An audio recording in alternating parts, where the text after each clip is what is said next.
The Crimson Kingdom. A land with a past of tragedies and miracles. And I should know, I've seen it all. And that's not an exaggeration. I've seen every war, every discovery, and have met nearly every leader that guided this kingdom. Seems impossible, right? For someone to live for this long and remember almost every event this kingdom had to go through? Well, there's a reason for that. What I'm about to tell you is a story that many people believe was written at the beginning of time. This is untrue, but I get the misunderstanding.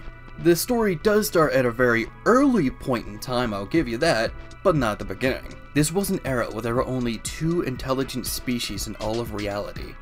The powerless humans, beings that would eventually evolve and differentiate from one another, whether one family line stays purely human, or their descendants change into a completely different species. Powerless humans are considered the base of mortality. Then there are the true gods. These guys protected us from the one thing that could have led to our inevitable downfall, ourselves. Each true god held a special attribute that they used to give us what we need to survive and grow. Though they never truly spoiled us, they only helped us when we absolutely needed it, so people still needed to work for things like food and shelter. That's where I come in. I was raised in a family of farmers in a small town called Jetterson. My mom would feed the cattle, my pop would tend to the garden, as me and my twin brother Jet would take care of the inside work. You know, cleaning, polishing, and all that kind of stuff. My old man never trusted us with his equipment nor let us work in the garden anyway. He said we do nothing but screw it up. I don't necessarily blame him though, gardening was never my thing anyway. Since we didn't have much chores nor were we outside very often, we had a lot of time to ourselves. I think this is how we led to a discovery that would change everything for us. I'll be honest, we fiddled with things we shouldn't have most of the time, but I think it was worth it. For one day, we discovered a new type of power. The power of magic. I couldn't tell you how exactly we did it since I don't fully remember, it's been so long after all. I know it was after we did something with a pocket watch and some weird hand gesture Jet was doing. Oh, by the way, he was sort of a hand talker, if you know what I mean. You know, the type of guy who pours movement into every word he makes. I remember trying to mimic it, but my performance was a little sloppy. I'd ask him now, but I don't even think he remembers. Once word got out about this little discovery, we were immediately sent over to the Crimson Kingdom. Apparently, word got out so quickly that even the King of Crimson Kingdom wanted to speak with us. We were both excited and nervous. We weren't sure how he was going to react. For all we knew, he might have seen our new powers as a sin and wanted to put us on the death penalty. It was a different time after all. All my brother said to help calm me down was, "Only time will tell." We were taken to the castle, which was heavily guarded at the back of the kingdom by a cliff over top of the Red Sea. Once brought inside by the guards, we saw others kneeling in front of the king. Some of them were very odd in shape. Keep in mind, this was when the only mortals who walked on the land were the powerless ones. So we shouldn't even be seeing things like walking furnaces or mermaids or anthropomorphic birds. Yet, here they were. It turns out they made the same discovery that we did, but just in a different form.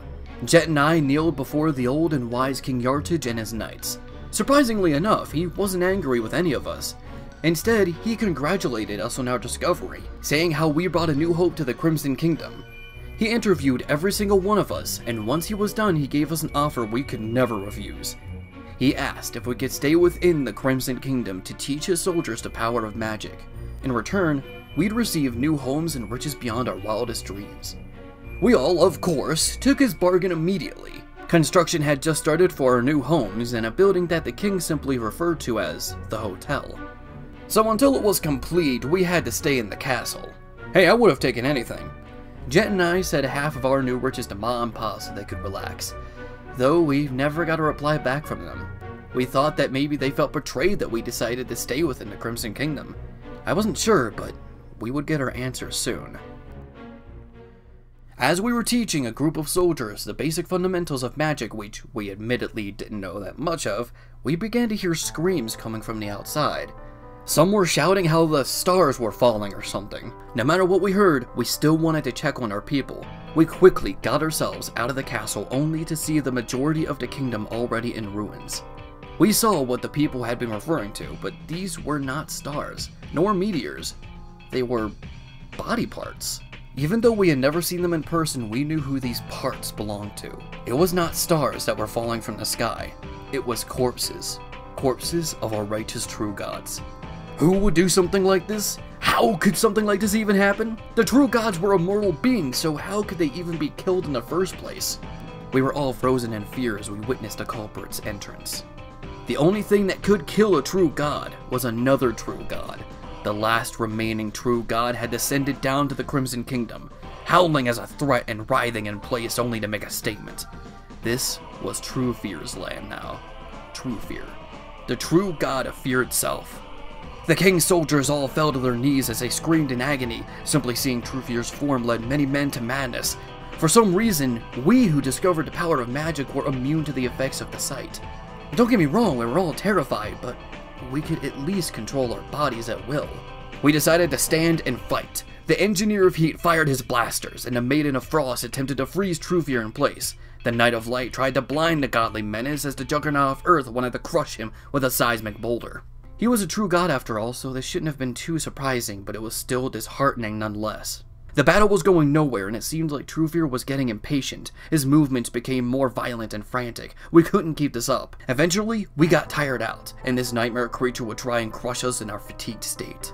This is when we saw an array of colors come from the castle. All of us, including True Fear, turned to see 13 lights ringing around a woman dressed in all black. Her body was covered in a long black hood, and the only thing we could see was her mouth. She swung her arm to the side, demanding the lights to charge forward. Their speed was impeccable. It was almost as if a rainbow had been separated, but the colors still pushed anyway. Once behind True Fear, they came together to form a colossal-sized scarlet door that swung its doors open. James, glowing in the same colors, exited the door as these lights surrounded True Fear. He tried to shake them off, but their grip was already tightened. He writhed and squirmed violently while howling in rage, attempting to break free. This once unstoppable force was being pulled into the door with ease. We were all in a state of shock as we witnessed the door slowly close. True Fear let out one last roar that faded out into silence once the doors had completely shut. These same chains surrounded the door as 12 locks materialized to keep them in place. We were already overwhelmed with the discovery of magic, but this was something else. We turned to see the woman in black standing right in front of us. She smiled and congratulated us for our bravery. To stand up to fear itself and protect those who couldn't protect themselves. She put her arms out and gave us her lights. On closer inspection, these weren't just lights. They were perfectly shaped jewels that emitted light. She told us that these were the keys of reality. Each representing an element that were considered the building blocks of reality itself. She told us that these crystals won't give us complete control over these elements, but they will make us stronger. These keys also gave us eternal youth, as she wanted us to protect these elements for as long as we lived. On that day, we went from Guardians of the Crimson Kingdom to Guardians of Reality itself. Giving off one last smile, the woman faded away, never to be seen again. A strange red cube then surrounded the door. We weren't sure if this was the woman's doing or the door's, but we knew what we had to do. We had to rebuild the Crimson Kingdom and finish the hotel, which was moved to be directly under that cube we called the Red Room and True Fear's prison. From then on, we protected every generation from harm and perfected our powers. We saw many generations come and go, tragedies and miracles, and even after so many years, we still get surprised by something new every now and then. Now we stand together in Hotel Room 103, watching down to our people, wondering what's going to come next. As Jet would say, only time would tell.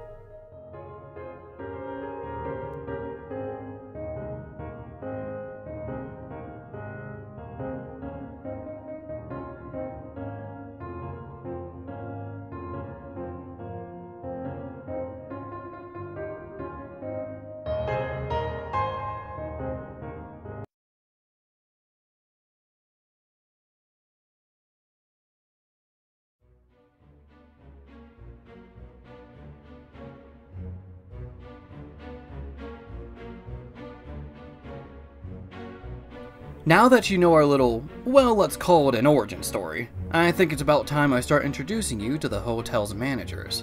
We are the 13 Guardians of Reality, originally powerless humans that discovered magic, taken in by the ruler of the Crimson Kingdom, only to see it be almost completely destroyed. but was saved by a woman in black who trapped the kingdom's would-be destroyer using 13 keys of reality that she passed down onto us, giving us newfound abilities, knowledge, and eternal youth to ensure that these elements are protected forever. My name is Ray, but most call me the Void of Space now. In fact, the only person who refers to me as Ray these days is my brother, and honestly, I kinda prefer that. My brother and I discovered the power of magic before we were even given our keys. He discovered time magic, as I discovered space magic. This was only because my brother discovered magic by performing a few hand gestures that I just couldn't get right. The woman in black must have known about our power, as she gave my brother the key of time, and me the key of space. My powers allow me to change the weight of gravity of certain objects and the force of gravity within a certain radius. I can do this to mimic the power of flight, when in actuality, I'm just changing the gravity around me. If I was ever surrounded and needed to defend myself, I could summon shooting stars and asteroids to wipe out what's in my path. I can also create black holes to help others escape, let's say a collapsing building, or teleport at will. This may all sound great, but it's not like my powers don't come with any limitations. You may be confused by this, as I am the guardian of space itself. If I was given the responsibility to protect all of space, then shouldn't I be as strong as the true gods? Well, that's what I originally thought. Most likely, there was a true god of space, but with the exception of True-Fear, all of the other true gods were killed. And of course, I'm far from worthy enough to take a true god's spot. That's approaching my limitations through moral logic. If I had to take another guess, then I'd assume that our lack of true powers comes from the idea that we're meant to be guardians of the elements and their keys, not the living. That was the responsibility of the true gods. But since they're no longer here, we must do whatever we can to also protect the living as they would've.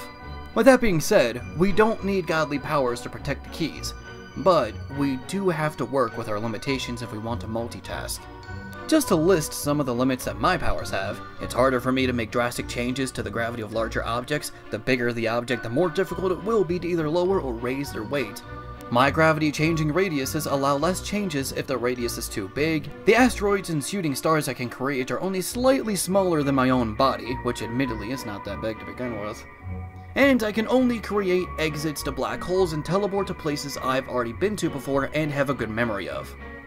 I also have to keep my mask on at all times. I can't say why, as that would be giving away a bit too much information. So let's just say that it's used to control a certain diet. Now that you know what I can do, how about I tell you about how I use these powers to make a discovery for the Crimson Kingdom. Now, why do I keep mentioning the Crimson Kingdom like that, as if it was the only place I can share new ideas? Are we hiding information from the other kingdoms? Well, we can't hide information from something that no longer exists. After we gained our keys that fateful day, the Knight of Light demanded us to search for survivors who may need help. I and other guardians like the Messenger of the Sky can make great distances in a short amount of time, so we decided to search around the kingdom's radius. As soon as I finally reached the border, my attention was quickly brought to even more destruction. This destruction could not be repaired or saved, however. There's a reason why we didn't hear from Ma or Pa. The Crimson Kingdom is not the first place True-Fear attacked. In fact, it was the last. All other locations were corrupted by True-Fear's distortion to the point where they were nothing more than floating rubble and warped, bended buildings. Formations like this couldn't exist, unless something like True-Fear was behind it. But I had to focus. I decided to immediately warp back to where we gathered, and was just able to catch one of the other guardians to tell them what I saw. The messenger also flew back in a panic, telling us what we just saw, and that these distorted pieces were disappearing. But True-Fear was locked away, so how can this chaos still continue? We wouldn't find out until much later. A few months have passed, and the researcher Mgic finally discovered what happened. True-Fear's distortion not only destroyed the rest of our world, but the entire universe as well. The Crimson Kingdom is all that's left in our plane of existence. But these other pieces aren't completely gone. No, they're being repurposed. Whether that be by True-Fear somehow manipulating things from behind that door, which shouldn't even be possible, or by nature itself. These pieces left our universe to form new ones. This started a chain reaction which is still going on to this day, but on a different scale. These newly born universes were completely different from any location in ours, despite being formed by pieces and structures from our home. And new universes would keep forming even if all of the pieces of ours were depleted. The researcher would keep an eye on these universes and study them as much as he could. He wanted answers, and to be fair, so did we. We didn't know much then, but we did know this. We were no longer alone, as the multiverse was born that day, and now we have another title to go by.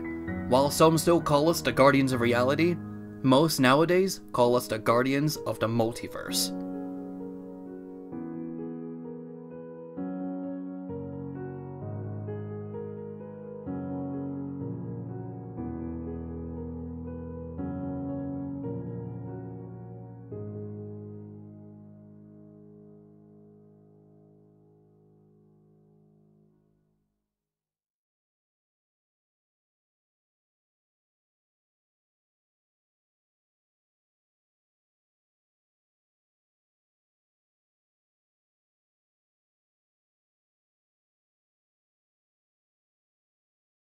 Alright, no more story interruptions. I realized that in my attempt of introducing myself, I ended up getting a bit sidetracked. This was only because I neglected to put in some details of what happened after True Fear was locked away in the first journal. These are being made in a bit of a rush, so I apologize if that happens again.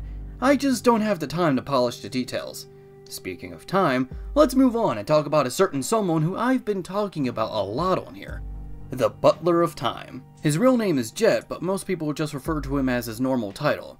Just like how he's the only one who calls me Ray, I'm the only one who calls him Jet, okay? Let's just get that straight. But just to make things a little easier, I will be referring to him as the Butler during the rest of these journals.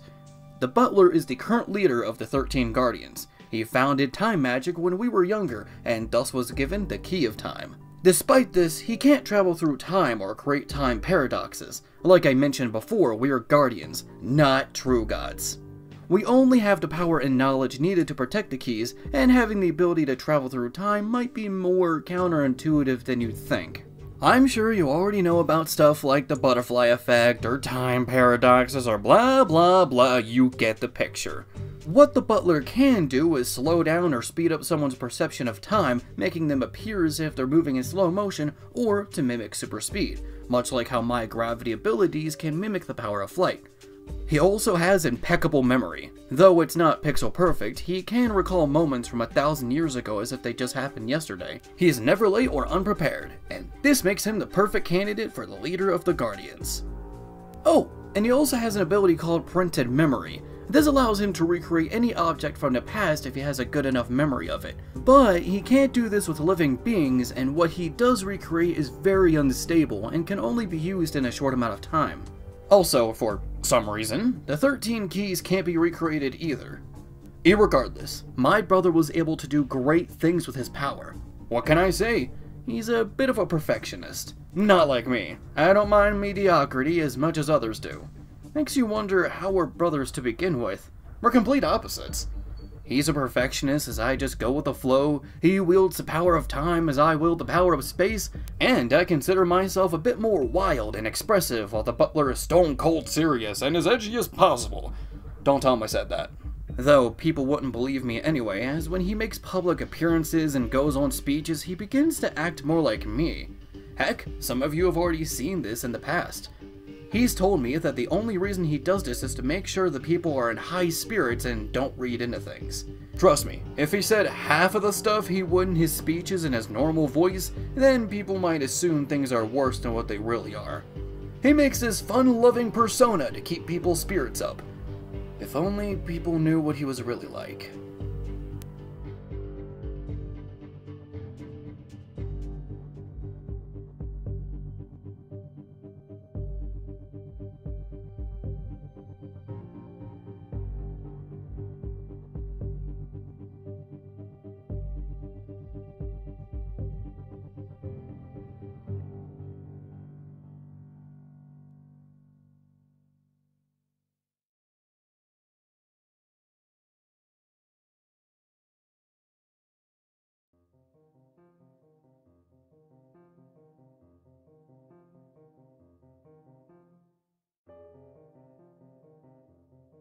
Despite being ageless and witnessing life for what feels like eons, we still find ourselves getting surprised every once in a while. And sometimes, those surprises can come from someone we've known for just as long. In fact, it was just around 20 years ago when we were surprised for one of our comrades' actions. The Engineer of Heat, Master of Fire Magic, and Holder of the Key of Flames. Despite seemingly being a walking furnace, the Engineer was once human. It was when he discovered magic that his body began to change. My brother and I are considerably lucky not to suffer too many changes after discovering magic. But the others weren't as fortunate. The Engineer's flesh and muscle began to turn to pure magma, and his bones began to morph and harden at the same time. His bones wrapped around this walking heap of lava and hardened to steel. His skeleton became an exoskeleton, meant to hold his unstable fiery body. Though with his newfound weight, height, and overall mass, he still remained positive. He was always tinkering with something during his human life, and that still hasn't changed. In fact, he worked with the researchers to create a new security system for the hotel and the rest of the kingdom. He's a builder, welder, blacksmith, and of course an engineer all in one. The only thing he doesn't understand is electric-based technology and computers. I guess that's why he hangs around the researcher so much. As the researcher knows more about computers and modern tech than the engineer knows more about construction and welding than the researcher. The two are able to build amazing things and have helped the Crimson Kingdom evolve into what it is now. An old-fashioned looking kingdom covered in steampunk gears, lights, and wires. Dare I say a futuristic city with a retro throwback. But if the engineer has to protect himself, then he will use his fiery body to blast through his enemy's forces. He can heat up his armor to be hot to the touch, raise the temperature of a certain radius, shoot fireballs, flamethrowers, and beams of pure heat. He can also spit out pools of magma if he has to, but he can only shoot so much fire or magma as that is his body he's technically shooting. After a while, he'll need some time to recover, though if a source of fire is around, he can consume it to regain some energy and even heal himself. The only other downside is his temper. No matter what he does, he can't seem to control his anger. He's gotten a little better, but that's not saying much considering how long we've known him. It's not like he's just this angry guy who tries to justify his awful behavior. He recognizes when he's gotten mad and has tried a lot to control his rage. Not much seems to work though. But he is trying, I'll give him that. We were used to his anger, but not his surprises. For a while, he was anxious about the fate of us, our keys, and all of reality. An existential crisis is almost nothing new to us, but we were able to get used to it. Something changed with the engineer, however. He came in the top room of the hotel for a requested meeting. He admitted that he felt some anxiety over the fate of our keys and all of reality. It's true that nothing ever lasts for eternity. Our job is to protect the keys and make sure Truvier is never released from his prison. But nothing lasts forever. One day, we might lose our keys, or someone could steal them and set Truvier free. We had come to terms that this reality is going to happen one day, and all we're doing is delaying the inevitable. He thought he had a solution to our little problem. He suggested that we split into 3 teams. Each team would protect the keys in different ways. The first team would remain at the Crimson Kingdom and keep their keys by their side. The second would hide their keys in other realities, but remain in the Crimson Kingdom. And lastly, the third team would leave this universe and split up to different planes of existence to keep the keys by their side. And sort of hide in plain sight. To put it lightly, this was insane. This wouldn't help, it would make things worse. With us separated like this, we wouldn't be able to fully protect the Crimson Kingdom. And it would be harder to send help to one another if we were living in other universes. Not to mention, what if we don't hide the keys very well, and a resident from that respective universe found one? All of us denied his plan, even the researcher, and we tried to explain why it wouldn't work, but he wouldn't listen. He then said that he had already chosen the universe he was going to live in. This universe was practically a death trap. Most of that world was filled to the brim with monsters and there were barely any humans. He acknowledged this but proclaimed that those few people wielded a special power that had kept them safe for centuries. A power similar to his heat-based magic. It's true, it wouldn't be hard for him to blend in within that world, but it was far too risky. No one was able to stop him though, not even the researcher. His mind was made up. He left shortly after. Though it's not like he's gone forever. He does visit every once in a while, and every time we beg him not to go back. But he said that things were going better than expected. How come none of us believe that?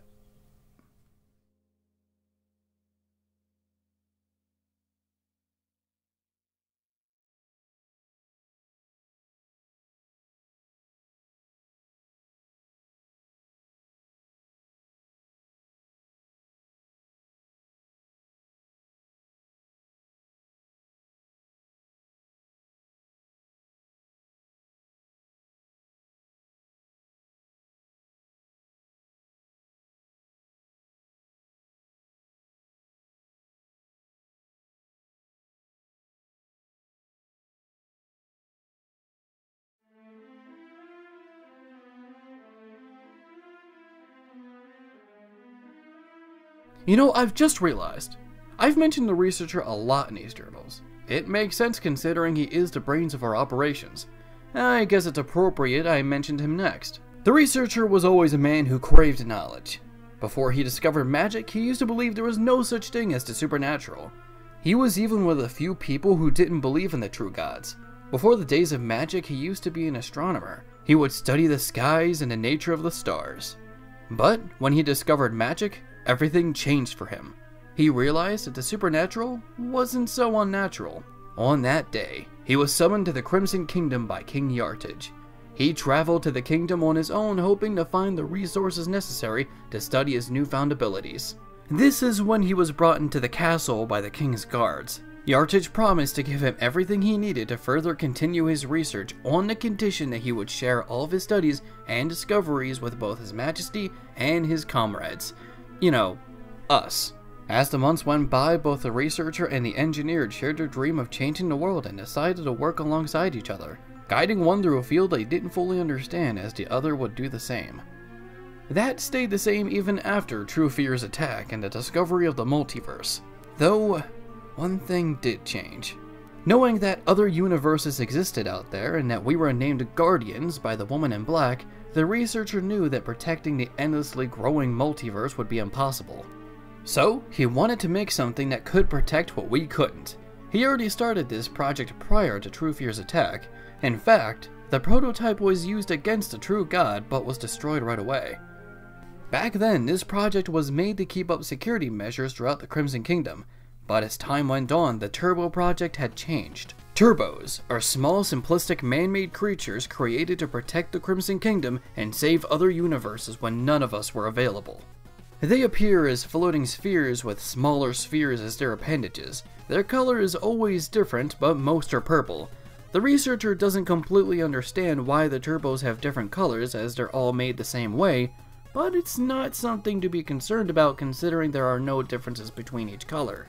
To keep the people safe or to face otherworldly threats, the turbos were given a large variety of combat options from hand-to-hand combat, bursting speed, rolling, and projectiles made of raw magic. While turbos are protectors, they are often seen as curious and playful. But how do they save other universes?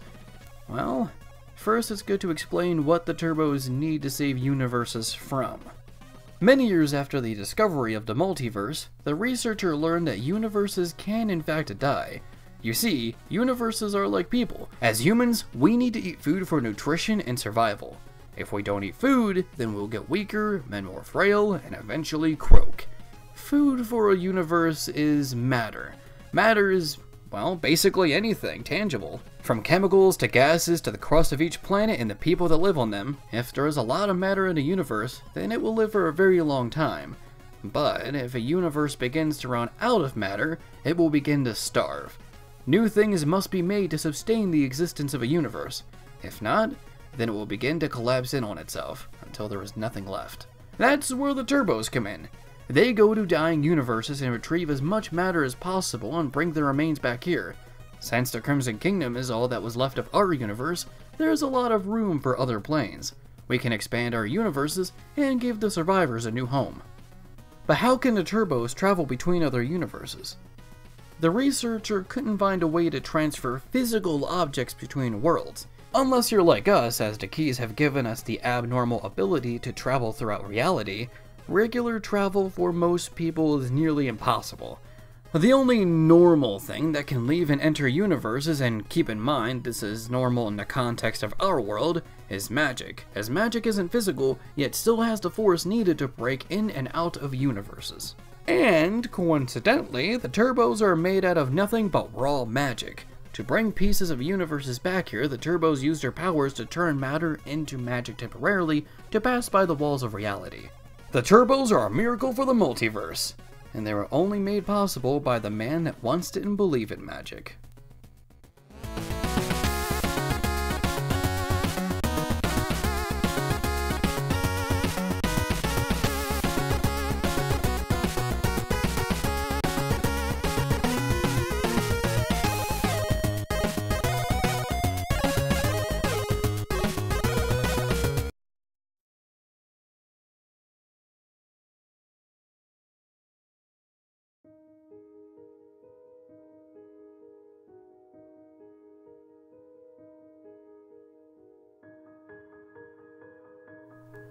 Cold to the touch, even with a warm heart of gold. Though most don't know about her true feelings, as she is great at keeping them hidden inside an igloo of solitude. At times she can seem tearful and perky, but for her fellow guardians like yours truly, that's the biggest sign for us that the Maiden of Frost is at her worst. The Maiden once worked in a mansion as a servant for a rather rich and pristine family, while this family would put on this kind and joyful show with smiling faces for the outside folks. Ugh. They were outright abusive to the Maiden, who would scold her for the tiniest of mistakes. If one speck of dust was found anywhere, the family would punish her in any way they saw fit. She never tried to quit or stand up for herself, because she knew how well the job paid, and the family did at least let her sleep in a spare room she never had time to take care of because she had to focus on the rest of the mansion. Not only that, but when she was young, she was basically told by teachers and supposed friends alike that her problems didn't matter. Granted, it wasn't directly said like that word for word. As an example, a teacher will always tell the class how bad bullying is, and how you should tell someone when it does happen, which is true, but when the Maiden in her youth would do exactly this, she would be told by her own teachers that she was a little tattletale, as she calls it upon herself, and just about any other excuse not to take action to her harassment. Like I said, she was never told directly that her problems didn't matter, but that's what she began to think after so many years of lies and abuse. The problem was that she would have no one to talk to or any real way to vent about her problems. She just bottled them up and pretended to be happy, till the bottle would eventually burst, just like she would in the tears. When this were to happen, she would be called oversensitive and be told how weak she was by just about everyone around her. One day, while working in the mansion, the owner snapped at her for not making his bed properly. This was one of those times where the now worn-down bottle would burst again. She broke down into tears, apologizing profusely as the owner would just mock her.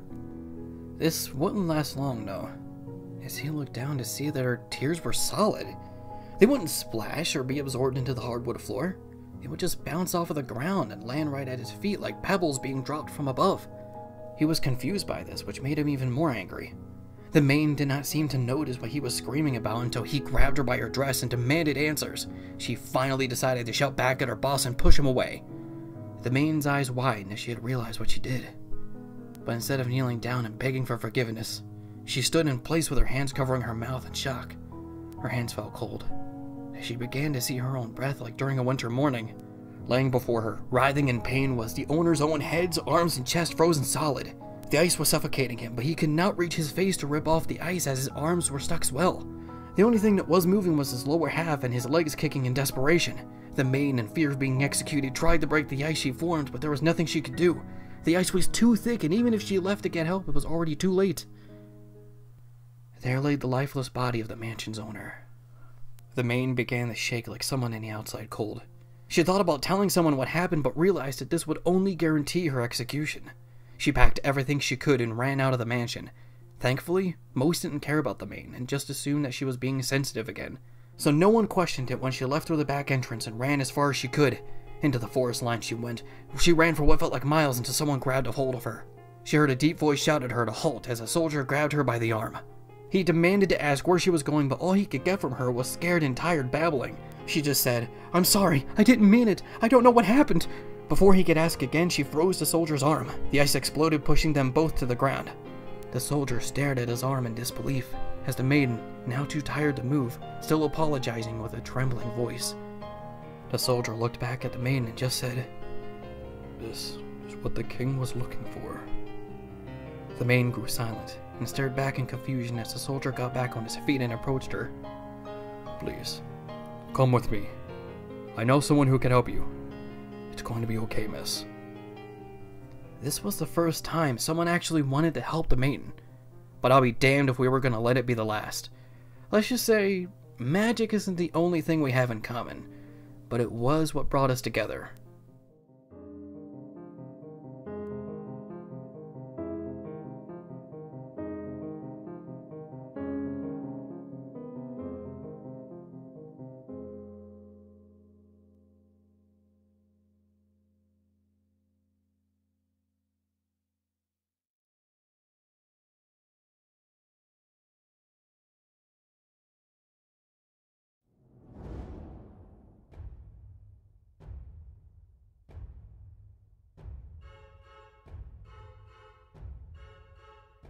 knight's job is to protect the people around him, from the innocent civilians to symbols of royalty, to guide the scared down a bright and hopeful path of pure radiance, to make sure to live long enough to pass down the torch to the next generation of protectors. But what if the kingdom you were protecting wasn't worth saving? A place where all fingers were constantly pointed to the Crimson Kingdom as something to blame for their own problems. "They're liars and thieves," some shouted. "Self-righteous pigs," yelled others.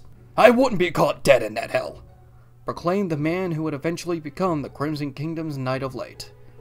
Much like many other Guardians, he was once human before discovering his light magic. Back then, he served a place known as the Ever-Neon Kingdom, a place that always had some form of resentment towards the Crimson Kingdom, whether that be just envy or disagreements of our kingdom's ways. The Knight was one of those people who believed the Crimson Kingdom was the home of all beings of evil.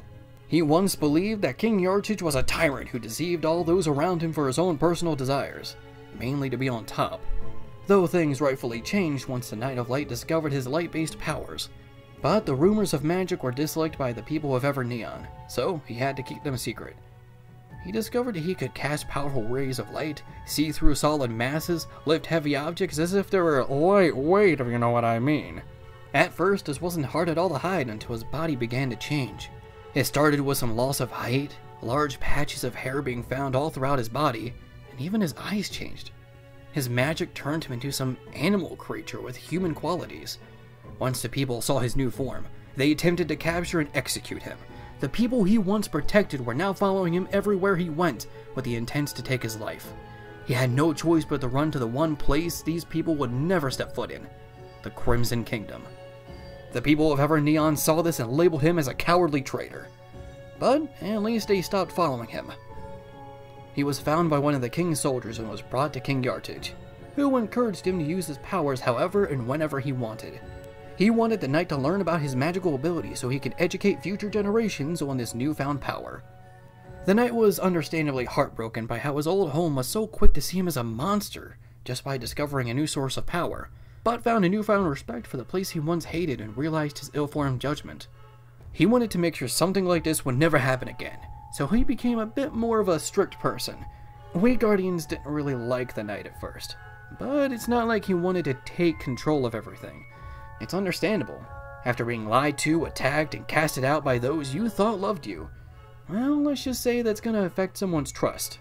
He's strict because he doesn't want something like this to happen to him or anyone else ever again. I may not agree with everything he says, but I can at least respect what he's doing.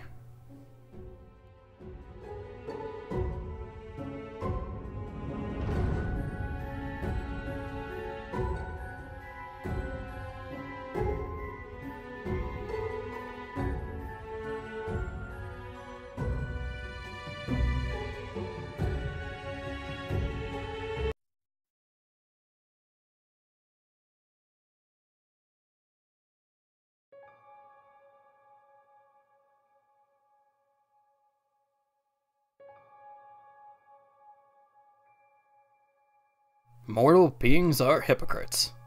Many claim that they're strong, that they won't let anyone toy with them, but these people are usually the king's fools, a joker within the deck, and all it takes is one ace to reveal that joker. Once the joker is discovered, they will typically act in anger, whether that be through violence or baseless insults, mainly because they still have this desire to come out on top. But once you become a joker, you'll forever be kept at the bottom of the deck. Look, it's okay to admit that we're wrong and when we act out. We can improve ourselves as people if we do. But for some reason, people see that as weak, and no one wants to be seen as weak. In that aspect, the desire to remain on top and be seen as the ace is what makes us so easily manipulated. And no one understands manipulation, or revels in it for that matter, better than the being of darkness. Back during his mortal years, the being was a lying, cheating, manipulative person who didn't have any desire to prove that he was better than others, but instead to put those who thought they were aces back in their place. He gained satisfaction out of their embarrassed anger and envy. As soon as they would give him a certain look, he knew that he had won. With that being said, the being was never seen as an ace nor a joker, even though he had a way with words and a keen eye for self-righteousness. The truth is, no one likes a man who could bring anyone down a peg. They see him as a threat to their self-worth. So, one night, The jokers came together and followed the ace of a being to the local pub. He had a few drinks and did his thing, made a fool out of a drunk pervert harassing a lonely girl and left. After a few uncounted drinks, the being left the pub to stumble his way home. But before he even left the property, he was grabbed behind by the collar and slammed to the ground. He tried to look up to see the culprit, but after being pulled to the surface with a tipsy head, his vision was far too blurry to focus. He could see no distinct features. Yet, in the back of his mind, he knew who these men were. This day was going to come eventually. They kicked, punched, and beat him senseless as he was being covered in shades of black, blue, and red, each becoming more distinct after every hit. He began to lose consciousness. But before he was able to pass out, he had one last thought. That these men were only letting out their aggression. Another attempt to take the throne as the next ace. The being was wide awake now, chokes of pain being replaced with small chuckles that evolved into a full maniacal laugh. Some of the men backed off as they weren't sure what exactly was happening. Others only got angrier as they saw his laughter as an insult to them. One man had enough of the being's laughter and decided he wanted more than just a beatdown. He wanted to personally execute the ace. He pulled back with all of his might and slammed down his bat with a great force. The laughter stopped. The being's body only twitching now. The other men simply muttered to themselves. Was it worth it? Are we going to jail? What did we do? The man who swung the killing blow stood up slowly, hand shaking, eyes widening. He too realized what he had done. They all tried to scatter, but none of them would make it that far. Not because of the authorities, though. The killer tripped and landed face first in the dirt. He looked back to see his shadow holding his ankle. The shadow was waist up out of the ground, a completely black mass that had the same shape as his human, but with white eyes. White, worried eyes. The shadow was being held down as well. Several hands ripped out of the darkness and pulled the shadow down into the depths. The closer it got to the ground, the more the killer was dragged as well. And with each tug bringing the killer into darkness, the more the shadowy hands transformed into green slimy tentacles. The killer looked up to see that each tentacle and his own shadow were connected to a single shadow, all coming from the ace's corpse. His body slowly got up, his feet seemingly craning his body up with all of his bones cracking. Once the ace was standing completely straight up, the darkness around his ankles surrounded the rest of his body. Once covered, the body began to stretch and contort in unnatural ways. He was becoming taller and larger by each second as those same green tentacles began to break free from this towering shade of black. This tower began to harden as light was finally able to reflect off of it. It formed into a shell similar to an insect's. His skeleton became an exoskeleton much like the engineers. As the attempted murderer was being drugged down to his new dark home, the being turned to him. Over a dozen piercing eyes stared at him, his mouth opening with a new set of piranha-like teeth. The last words this killer would ever hear before being drugged down into the endless abyss. Jokers, stay at the bottom. Now how did the king discover his new ace? Well, that's the thing. He wasn't discovered by one of the king's men, nor was he invited to the castle like me and my brother. In fact, he came to the castle only a few moments before we did, completely of his own free will. Even to King Yartich's surprise, as he didn't even know something like that even existed. But he accepted him nonetheless, regardless of his strange circumstances and origin. After all, he is a being of darkness.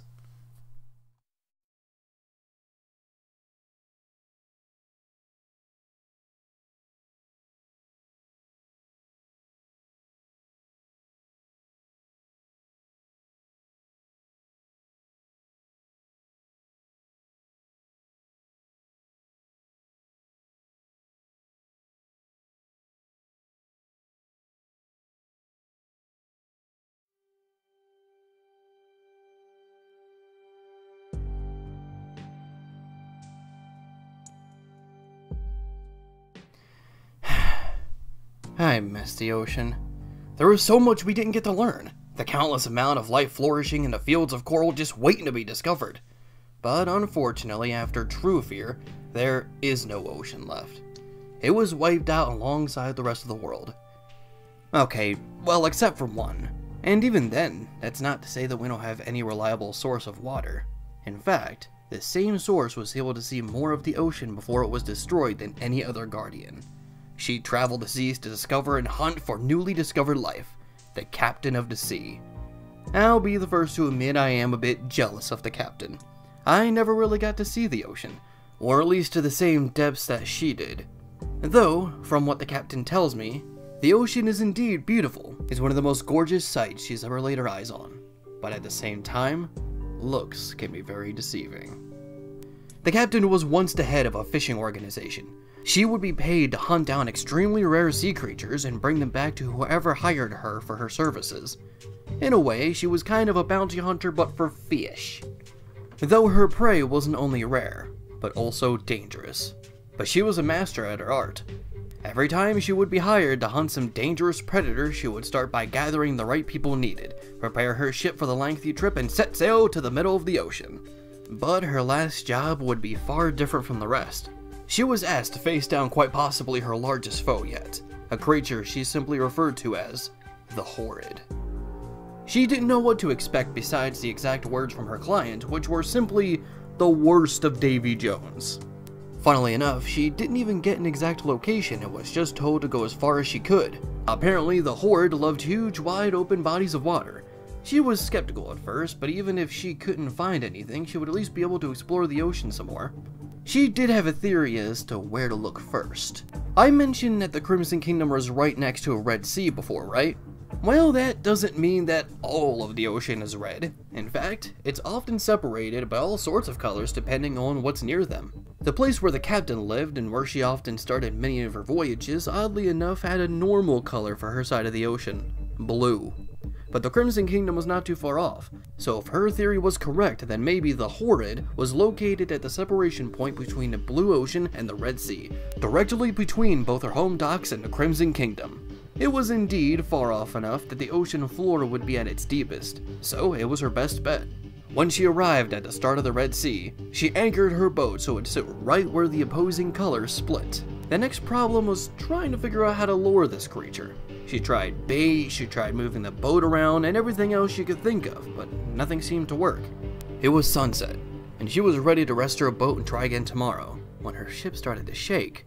The ocean was rumbling. One of her crew members shouted as a large black mass was charging towards them. It crashed into the ship, almost knocking everyone off board. The captain and her men stood their ground as it finally showed its ugly face. The Horrid was an enormous squid-like creature with the face of an anglerfish, the body of a serpent, and the wings of a manta ray mixed with a dragon.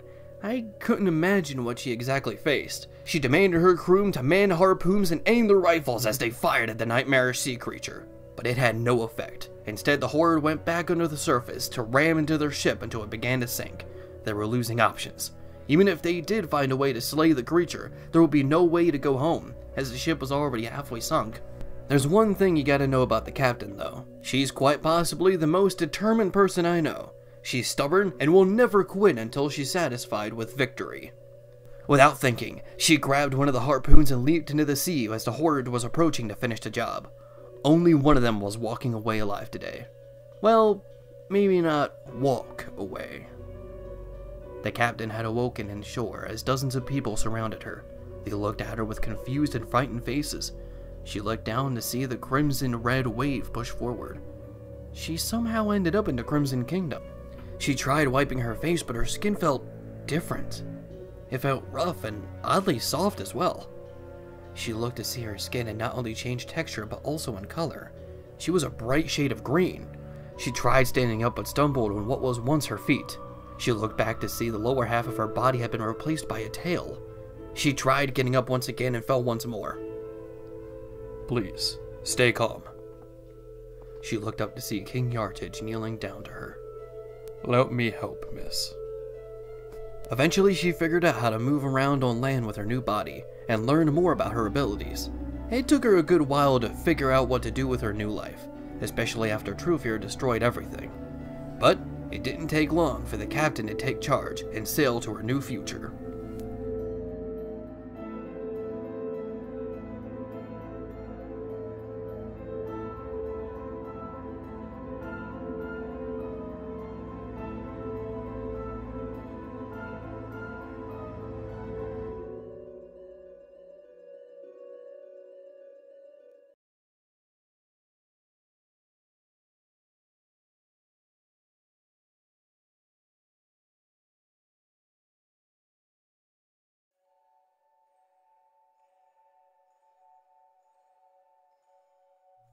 Back before the event we call True Fear, and long before the days of Mgic, many devoted their lives to the true gods. They went to churches to give thanks for everything they've done for us. Those same people originally frowned upon the idea of magic back when it was nothing but fiction. They saw the idea as greedy and ungrateful thinking. The true gods already watched down and protected us when needed, but some didn't think that was enough. The true gods only protected us when absolutely necessary, to keep mankind's path as stable as possible, and they wouldn't protect us from illnesses, murderers, or corrupt rulers, unless they threatened humanity with extinction. This was because the true gods wanted their people to fend for themselves, to be able to grow and work alongside each other rather than become mindless beggars who are incapable of making their own decisions, relying solely on the actions from those above. The idea of magic was seen as a sign of weakness, relying on some mysterious unknown power rather than one's own strength. Of course, this didn't turn out to be the case, as magic still requires a good amount of knowledge, practice, and of course, strength to be used properly. But what can I say? It was a different time. The churches would preach about the righteous power of the true gods and the gift of protection they bestowed upon us. Inside the same town my brother and I lived in, Jetterson, there was a church near the center of town, the True Church of Independence, run by a well-respected pastor who would later be known as the Protector of Life. The thing about being a pastor before stuff like the media, magic, or events like True Fear even existed is that you'll always be the center of attention, the guy that everyone follows. But here's the thing. Being in that spotlight can be a blessing most of the time. Everyone will blindly view you as a non-mortal being who could do no wrong. That is until you make one mistake. Even if it's something like an honest miscommunication. That's all it takes. One little slip-up. And not only will you no longer be seen as a holy man, you'll most likely be seen as something worse than an average civilian. A common man telling another guy to fuck off can easily be brushed under the rug and forgotten. But once you're on that pedestal of purity and make the same mistake, you'll fall farther than the pedestal's own height. You're expected to be perfect, but once you make an honest mistake, perfection is the last thing your people will think of when they see you from then on. So, what did he say? What did the pastor do to piss off all of Jetterson, having its people turn on their perfect blessing? Well, there had been some recent events within places like the Ever-Neon Kingdom and other locations surrounding the Crimson Kingdom. Rumors of murderous ice witches, transforming soldiers, and scientists going mad. This is before me and my brother discovered our time in space magic, when magic was just starting to pop up, around the time King Yartage was looking for people like us. When asked about this mysterious power, the pastor said, and I quote, "It's true these recent events are quite a bit alarming to say the least. Not only that, but most of those within the True Church of Independence shame this ideal power, saying that it's only a sign of weakness, that sloth will take over its people, but I have to wholeheartedly disagree. I believe that this is the start of a new era. Perhaps these events are only happening because we lack the understanding to use this rumored power constructively. Maybe, if we were to look into the power of magic and learn its ways, we could change the world. Rumors and speculation can only go so far, and accusations are a sign of fear. Fear of change, fear of the future, and fear of the unknown that we should tackle head-on. Perhaps we should invite this power into our lives and see if it's really worth being scared of." The crowd was silent. Everyone just seemed to be taking in what the pastor said. Me and my brother understood this well enough. Heck, it's one of the many reasons we started experimenting and eventually discovered our own powers. But it seems that everyone else saw his speech as anything but inspirational. One man claimed that he was defending the murderous crimes of the Maiden. Others shouted that he was no man of the true gods, and that taking this power would only be betraying them. One said he was a hypocrite for being a part of a church that shames magic, yet, as the pastor, defends it. It's true that many of those who worked at the church disliked the idea of magic, but that doesn't mean that everyone working there was obligated to agree. But that's not what the people of Jetterson thought. They expected every single individual who worked and went to the True Church of Independence to have the exact same beliefs and ideologies. They should all somehow have this single train of thought that the pastor would be the conductor of, and everyone else would be the passengers. There were shouts, ridicule, and even threats thrown at the pastor for stopping the train they thought he was driving. He had no choice but to quickly go back inside the church to avoid the inevitable conflict. And it was inevitable. Things seemed to have settled down later that day. Maybe a little too much. All of Jederson had become a ghost town. That is until the sun went down. Our family was fast asleep when we heard a crash. It had woken us all up and we rushed to the front door when we heard people shouting. It was a mob. Nearly all of Jederson's people were marching towards the church with pitchforks, torches, and Molotovs. They wanted the pastor out of the church. Either he would leave on his own, or they would do more besides be a rage-filled parade. We attempted to follow them, but Mom and Pa told us to stay back. We didn't even discover our power yet, so there was nothing we could do but watch. The crowd charged at the church. First they pounded at the door, then they tried to break it down, but man, I'll give credit where credit is due. It was tough. The people were getting nowhere. They began to light and throw their Molotovs to the church windows hoping to snuff out the pastor, but they went too far and didn't even realize it. They finally busted in and charged into the church as it began to collapse. The pastor was still inside. He realized what was happening before the crowd that started it did. He begged them to turn back, that he would gladly leave if it meant keeping them away from harm, but they wouldn't listen. The church fell a few moments later. Everything just went silent. We couldn't believe what we just saw, or what would come next. Light began to emanate from the rubble. The remains of the church began to rise into the air as the crowd stood back on their feet. No one was killed.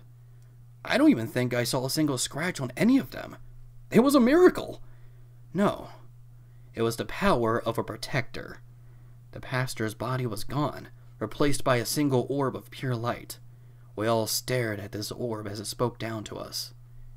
My people, I am sorry that I disappointed you, but I beg you to heed my words. The power you feared would destroy your future was just used to save your lives. My point still stands. I believe most of you are still afraid of the unknown, so I will gladly leave this town, but I will return one day. I intend to learn more about this power, to figure out its origin, purpose, and capabilities. Once I return, I will show you everything that I have learned, but for now, this is goodbye, my people. The church began to rebuild itself right before our eyes. Once it was back to its original glory, the orb flew off. The next time we would see him would be when my brother and I were summoned to the Crimson Kingdom. The now Protector of Life had informed us that his goal was still the same, to return to Jederson and show everyone that magic was not something to be afraid of. Yet with the future events to come, being true fear, he would never have this opportunity to help and save Jederson, and I believe he still regrets that to this day.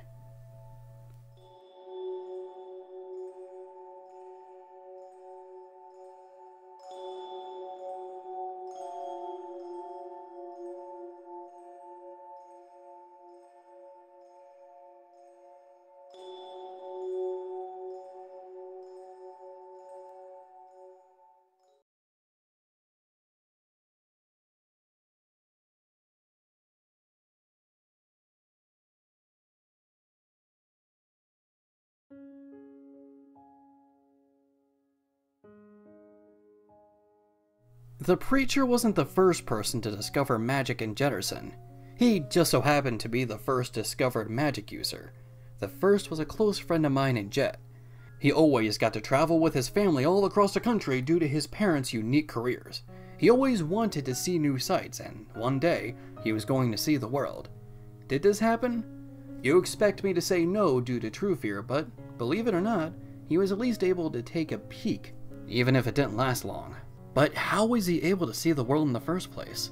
Well, shouldn't that be obvious? My friend was the messenger of the sky. He discovered wind magic at a very young age. I'd say he was around 13 years old when he discovered his power. He was always a daredevil, leaping between deep gaps, ramping off of anything he could fit on, and trying anything new. He was a very outgoing person. One day, he found the tallest hill in Jederson to sled down during a cold, snowy day.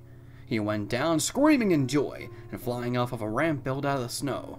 He flew so far that he almost landed right in the busy streets. He was about to crash right into a speeding car. His grip tightened on his sled as he shut his eyes until it was over. But it never happened. He landed on the other side of the road. We saw the whole thing. It was like the wind was pushing upward until he was safe. The car slammed on its brakes as the driver ran out to see if he was okay. He was speechless, but unharmed. His parents came and picked him up. We didn't tell him what we saw in fear of what they'd do. The driver told them everything though. Thankfully, he didn't seem to notice the wind that we did, so he was safe. but only a few days later he moved away. Or at least it's what our parents told us. Jen and I were confused as there were no signs of him moving away, and he never told us that his family were leaving. We left to go down to Jetterson Circle and went down the road he lived on, and they were right. The house was empty. There was no car, nothing. Except for a for sale sign that said that the house was sold, but not for much money though. My brother noticed it was sold for far less than what the house should be worth. I didn't understand then, but there wasn't anything we could do. 5 years had passed. The day after the preacher discovered his life magic, and after the people attempted to attack him. We were all still trying to process the events that transpired last night. We got a message at our front door. Let's go sledding. Even though it was spring and there wasn't any snow nearby, we knew what this message meant. We went to the same hill where the messenger discovered his powers. We were expecting to see our old friend again, and we did, but not in the form we expected. Landing right in front of us was a humanoid red canary. It turned and gave us a snarky smirk. It was him. We spent the next few minutes catching up. Apparently he told his parents the full story as soon as they got home. They were afraid of what would happen to their son if the people of Jetterson found out, and considering what happened to the preacher, I kind of understand. They went to a house in the forest, almost nothing for miles, and while his parents told him not to, he spent his time perfecting his powers. He was a rebel after all. This caused him to change the way he did. He gained the ability of flight to control the wind around him and create gusts of wind from his red wings. He said that he left home 2 years ago to see the world. He told us everything from the blue and red seas, the ever-neon kingdom, and a luscious green garden going for miles. He wanted to say hi to us again before he went off to see more of what the world had in store. But it wouldn't be long before we would see him again. We would discover our powers only a week later, the exact time those like the messenger were being summoned to the Crimson Kingdom. While the messenger still kept his cocky and snarky persona, it's obvious he felt regret for not seeing his family one last time before the events of True Fear, or even inviting them to live in the kingdom. And, to be honest, so do I.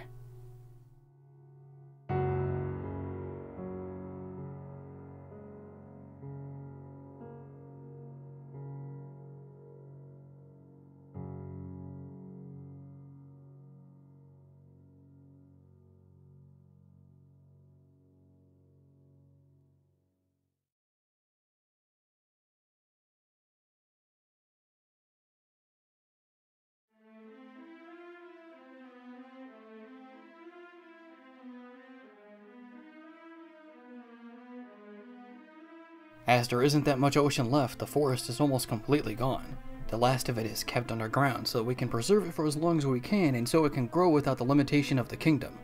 We call it Last Hope Forest. A public park with the goal of not only preserving the forest but to stabilize it and let it evolve. Not many people go down there though, as the scenery can be a bit eerie. That and many claim that they see a monster down there. Oh, there is something horrifying down there, all right. Something large, made out of stone with the exception of one eye. And that monster goes by the name of the Juggernaut of Earth. Seriously? People think that us Guardians will allow a monster to roam anywhere near the kingdom? Seriously? Yes, the Juggernaut's size and appearance can be a bit intimidating, but he's actually one of the most gentle of the Guardians. Not only because he has to due to his size and stone body, but also because he's always been like that. Sure, he can create earthquakes from a powerful stomp, raise and lower the earth, and throw large heavy objects with his brute strength, but he still keeps his more reserved and gentle personality from his human days. The Juggernaut used to be an environmentalist trying to keep the forest and plant life safe. Many told him that he was being foolish, as the true gods must have left a forest down here so we can use them. The Juggernaut agreed, but he also argued that they wouldn't want us to destroy the nature around us. He would never get through to anyone, as he would see countless people bite the hand that feeds. He did everything he could to protect the wildlife and their natural habitat, but there's only so much he could do. He had one last plan.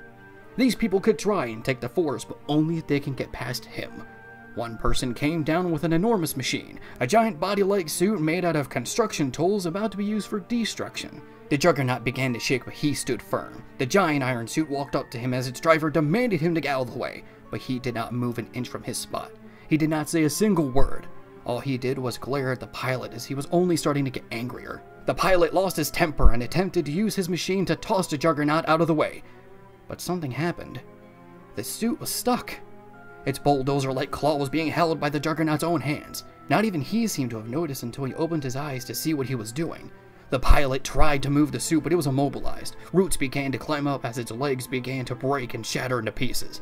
Things were only getting weirder as the Juggernaut began to scream in pain. His body began to grow in size as his skin hardened into stone. His body then began to rival the mechanical suit in size. The pilot was astonished by this, frozen in both confusion and fear. The giant mass of stone turned to reveal its bright red eye as it reeled back its arm to release a powerful punch, sending the suit back to civilization. The soldiers and authority arrived soon after. They looked through the forest trying to find what caused his damage, but they didn't need to look for long, as he would approach them himself. He stated how he wanted to protect his land, and even if he was not a fan of violence, he would gladly use his power to keep those who wanted to cause harm out. One of the soldiers claimed that they did not want to cause harm, but instead they wanted to escort him to the Crimson Kingdom to see King Yartage. The Juggernaut was skeptical, and said if he really wanted him so badly, that he would come and get him himself.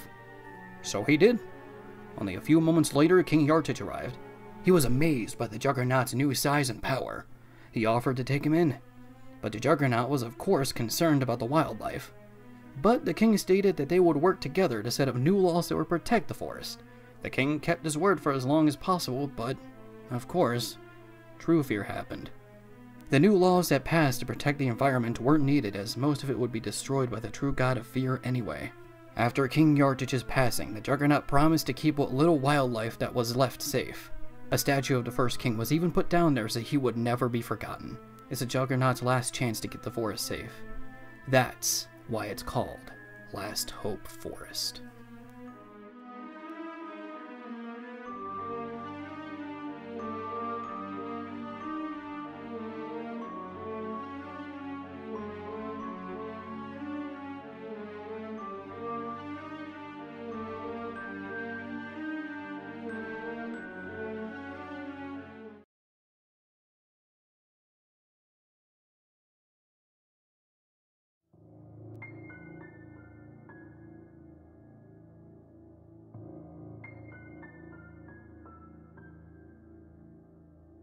The rumors of magic spread like wildfire. We Guardians started discovering our power within the span of a short few years. The more of us that discovered our power, the more the stories seemed less like fiction. Some people despised the idea of magic, claiming that it would only anger the true gods, while others were slowly starting to embrace it as a gift from the true gods. Some kingdoms outlawed the practices of magic. Others looked a blind eye to the issue, and others went as far as to put those who were thought to be using magic to death. But even though it didn't take long for word to spread around, there were still those who seemingly lived under a rock. Or, in this case, a grave. The Reaper of Death worked as a gravedigger in a small town, even smaller than Jetterson. His job was to prepare graves for their burial and watch the cemetery overnight, in case a few vandalists were to show up. He mainly sleeps during the day so he could be on his best performance during the job, and this is why he never heard of magic before. He would be asleep when everyone else was walking and talking. That, and he didn't know that many people to begin with. One night was particularly different from the rest. I'm sure you probably already know, but hey, we got a story to tell here. And I'm sure you want to know the juicy details, huh? Nights were always quiet for him, as believe it or not, there weren't that many people who would come during the graveyard shift. So he wasn't really on high alert, until a few kids snuck in. There was about 3 of them, all ranging from the ages between 12 to 16. They had a few weird objects that they were hugging close to their bodies. They looked around like a dog hearing a strange noise as they were walking low to the ground. The Reaper almost laughed due to how silly these kids looked, especially with them thinking that no one could see them, but he needed to still do his job. He took another glance at what they were holding in case they were armed. Strangely enough, all they had was a blanket, some candles, a pocket watch, a lighter, and a light bulb. Okay, this was weird. So he grabbed his flashlight and started to walk after them. They set down the blanket and lit the candles. The Reaper was getting close now. The kids began talking to themselves about what they were doing. The Reaper stopped as he was morbidly curious. Plus, nothing ever happens on a graveyard shift anyway. Might as well make the time last. He snuck behind some bushes to take a peek at what they were doing. One kid, obviously the youngest, asked if this was a good idea. The oldest, the leader of the group, said everything would be fine, how quick this would be and how they would leave with great power. Needless to say, the Reaper was confused. They started making strange hand gestures, but they obviously had no idea what they were doing. He thought he saw enough and was about to approach the group and ask them to leave, until a strike of lightning came down on one of the children. The other two covered their ears and ducked down. All three kids started screaming as they realized the mistake they made. They were trying to learn the power of magic back when it was still seen as a taboo topic. They only partially succeeded. The power they wanted surged through their bodies, but it was too much for them. With us Guardians, we gain magic by choice, magic that fit us as people. These kids were trying to force elements that didn't fit them, and now they're paying the price. The electric kid, the oldest of the group, was now writhing in pain. Lightning was surging throughout his veins, burning everything in his body. His skin was turning pitch black. He wouldn't be the only one, though. The girl of the group spontaneously caught a flame. Her entire body was engulfed in flames as she was trying to spit out something. Her blood was turning into magma just like the engineer, but the rest of her body was not adjusting the same way. Her skeleton did not become the exoskeleton that the engineer is known for, that kept the engineer safe. Her skin too began to darken as holes started appearing on her body. The magma began to seep out of these holes. The youngest child tried running but fell right back down as if he forgot how to walk, which he did. While all this was going on, the youngest kid was de-aging. He was probably an infant by now. He began to let out a shrieking cry. The Reaper couldn't believe what he was seeing. He couldn't move, he couldn't speak, he couldn't scream. All he could do was listen, until he heard something besides the screaming. A voice whispered in his ear. The Reaper stopped quickly, not sure what he was doing. The three kids looked at the Reaper as they began to reach at him. He put out both of his hands as he noticed them starting to decay. He didn't know what was happening to him. For all he knew, he was probably forced into the same cycle of torment, until he noticed the children going silent. The two burned kids were extinguished, and the infant, now a fetus, laid still. They were gone. He thought he failed. On the contrary, he ended their suffering, put them out of their misery. His now gray, wrinkled body fell to its knees as he passed out on the ground. He awoke to see dozens surrounding him, including King Yartage. He arrived as soon as he heard that there were 3 dead bodies and an unborn fetus laying in the graveyard. Once he noticed that he was awake, the king put his hand on his shoulder and told him everything would be okay. He was taken to the hospital as he recounted to King Yartage what happened. He was astonished by the Reaper's story and offered to help, to let him stay in the castle so he can learn about this phenomenon. The Reaper was hesitant at first, but figured it would be better if he did, just in case something like this were to happen again. He covered his wrinkling, decayed body in a suit of armor and went by the name the Reaper of Death.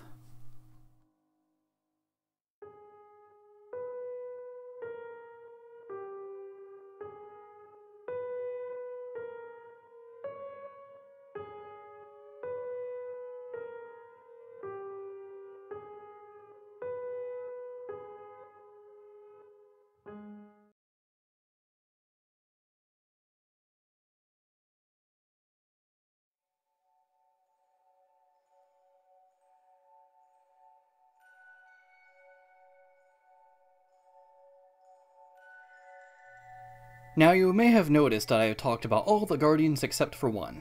I didn't even mention his title in the other journals. I wanted to save him for last, because I knew he would be the hardest to talk about. The original leader of the Guardians of the Multiverse, before my brother that is. The strongest out of all of us and the one wielding arguably the most powerful key. Kuvera, the King of Reality. Unlike the rest of us, Kuvera was born in the Crimson Kingdom. In fact, he was actually Yartage's general when we first met him. He was quiet and rarely ever spoke to us unless it was to either teach Yartage's soldiers about magic or to set up a plan to take down a possible threat. Like True Fear. He wouldn't flat out ignore us, but it was obvious that he wasn't a fan of social interaction. Yartage told us why. You see, years before any of us discovered the power of magic, Kuvera was still a soldier in training. The general at this point in time was some girl. From what I was told, she was a woman who was strong, brave, and would have been the perfect guardian. As Kuvera went up the ranks, him and this woman gained a special bond. They felt something for each other, but they were never able to say it, as this bond would be broken very soon.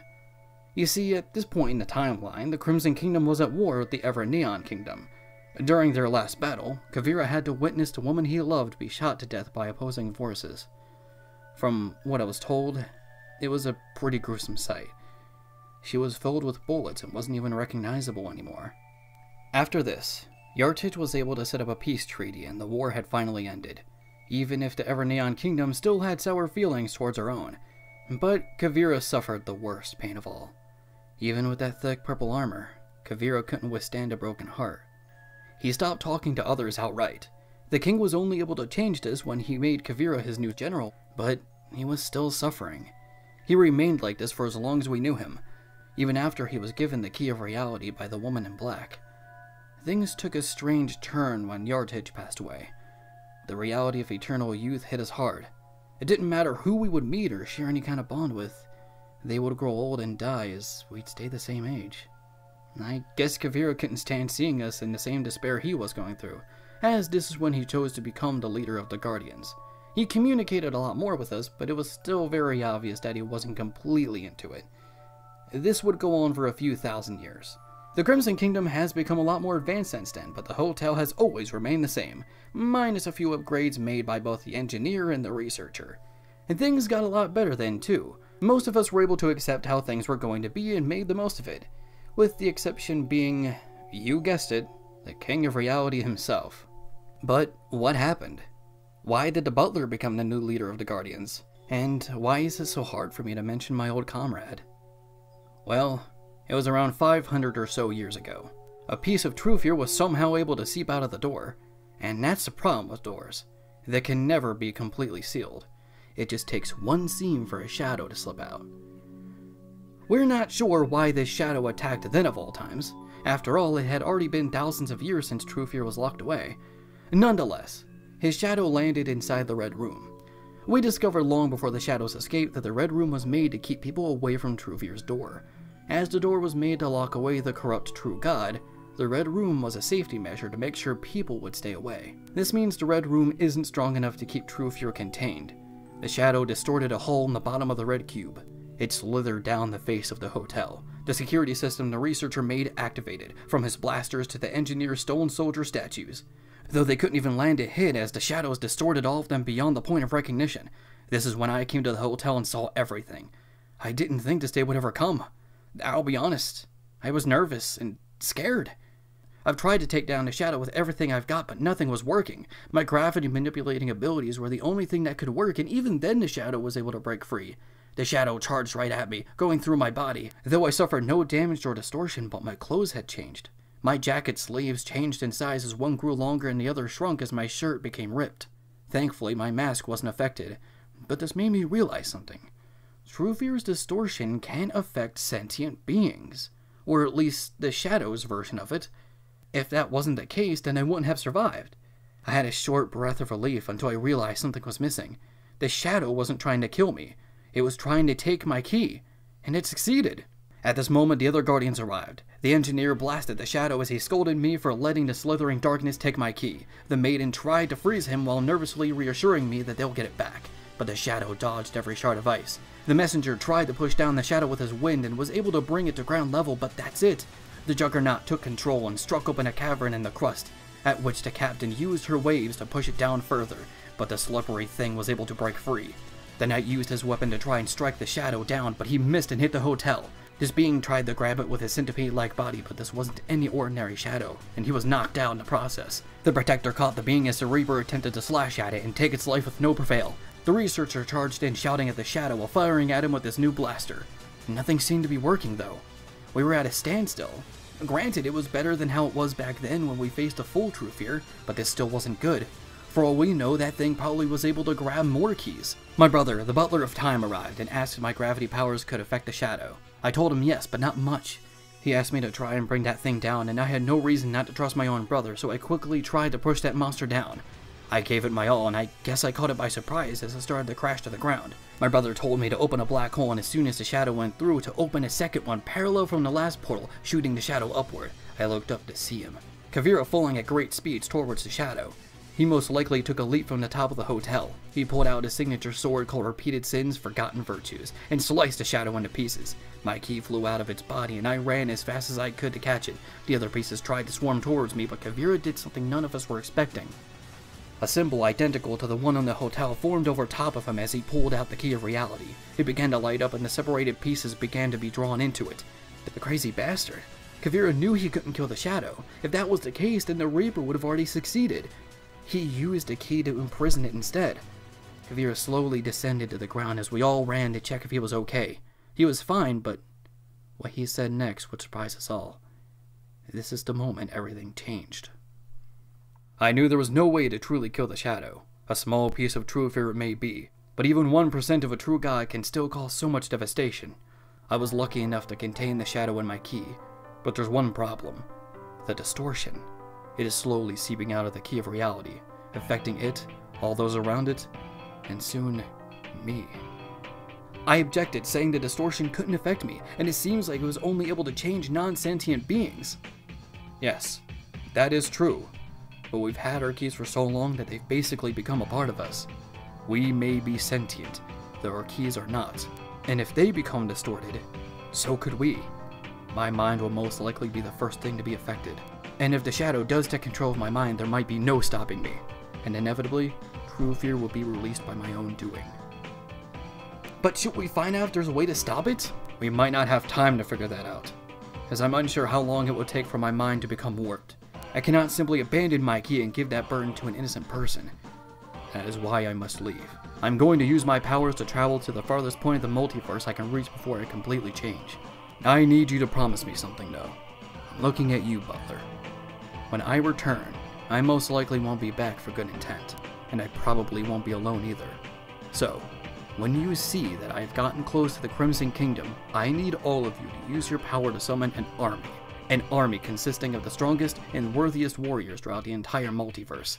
Don't waste your time trying to hold me down and save me. Take my life if you have to. Save not only the Crimson Kingdom, but also the rest of reality. I can't take my own life, and I can't let you take it right now. As for one, that would mean the key of reality will be stuck with you. And if I end my own life in a farther part of the multiverse, then that means the key will surely become another person's problem. I must take this burden. My brother interrupted. But how will that change anything? If we take your life in that faithful battle, then the key will still become our problem. Hopefully not. What? My leave will hopefully give you the time you need to find a solution. The Shadow will most likely be out of the key by then. So, focus on finding a way to either defeat or contain the Shadow. Don't focus on trying to save me. Focus on trying to save reality. But we've already contained him. Can't we just put him back in True Fear's door? That would be suicide for the multiverse.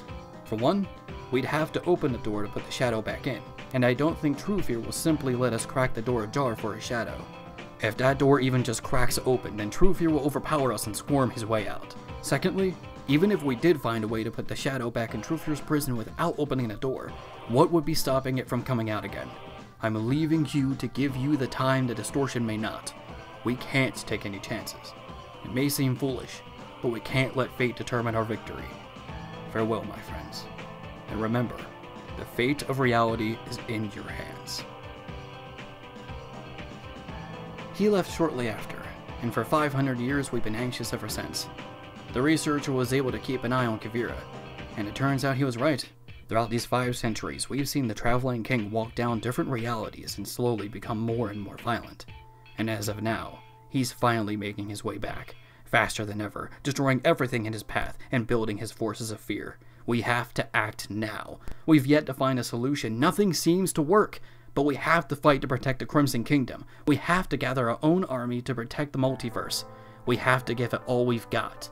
We can't have this war between universes head to its climax.